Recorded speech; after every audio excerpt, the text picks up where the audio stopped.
நனைடா, மலைய ரசிடா.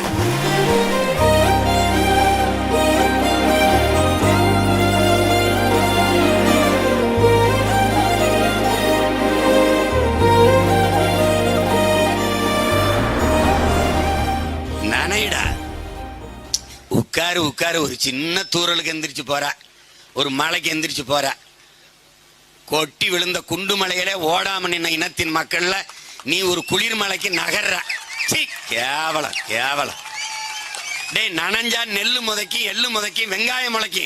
நீ ஒன்னும் முளைக்க மாட்டா. உட்காரு உட்காரு, சும்மா தான் பேசிக்காது. புல்லு கூட முளைக்கி, நீ எங்க முளைக்க போற? நனைடா, மலைய ரசிடா.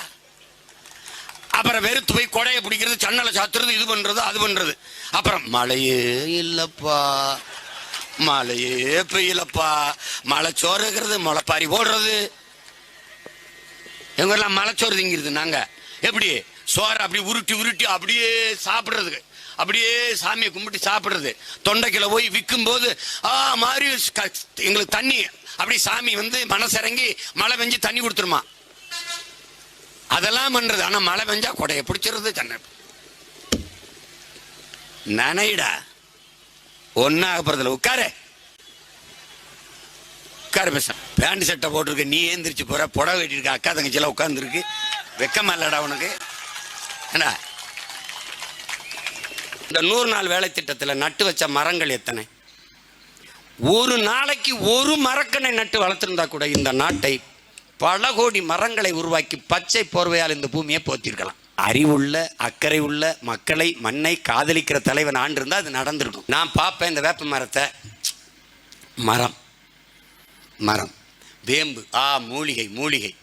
விளம்பரத்தில் பார்த்தா உங்க பற்பசையில் நீம் இருக்கா, இவன் தான் அந்த நீம். இப்ப இதை வித்துட்டாங்க. இமயமலையில் இருக்கிற வேம்பின் நீம். இமயமலைக்கு போயிட்டாங்க. ரொம்ப இமயமலை வேம்பாம்பியா, இந்த வேம்பு தான் இங்க.